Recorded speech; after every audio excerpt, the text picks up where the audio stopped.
এবার দেখুন সে আসলে কিভাবে বলে।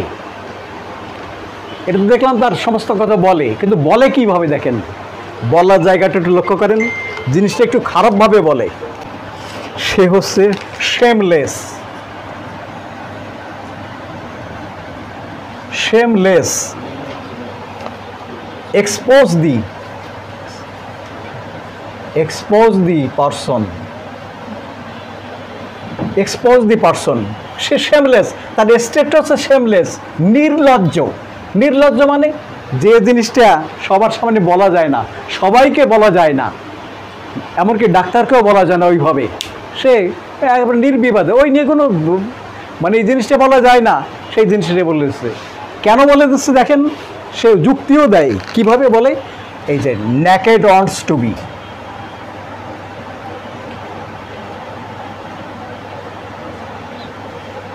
naked wants to be, naked মানে কি, উলঙ্গ হওয়া। উলঙ্গ হওয়া ব্যাপারটা কি, ঢাকা যে জায়গাটা, যে পার্টটা ঢাকা আর যে পার্টটা উন্মোচন করে লজ্জা পেতে পারি, সেইটা হচ্ছে, সেই ব্যাপারটা হচ্ছে naked।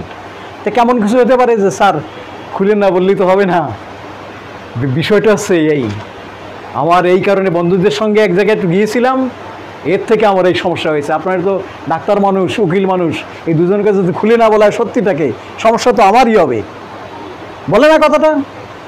এই যে কথা বললো, this is naked wants to be, বিষয়টা খুলে বলছে, যে খুলে বলাটা এটা ওই কাপড় খোলারই মতো।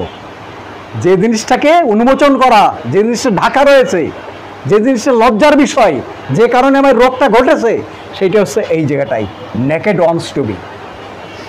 এই যে পরে বললো, ডাক্তারের কাছে বলা উচিত, রুগীর কাছে বলা উচিত, না বললে হয় না। This is reason increase power of,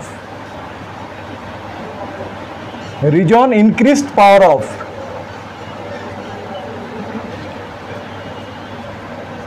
reason increased power of, অর্থাৎ তার এই যৌক্তিক ক্ষমতাটা যেন বেড়ে গেছে। এটা আপনার কাছে মনে হবে আসলে সত্যি কথা, যে অবজেক্টিভ রিজনেবলের মতো, যে হ্যাঁ সত্যি তো তাই, যদি এভাবে না বলা হয় তাহলে তো আমারই ক্ষতি, আমি চেপে রাখবো কেন,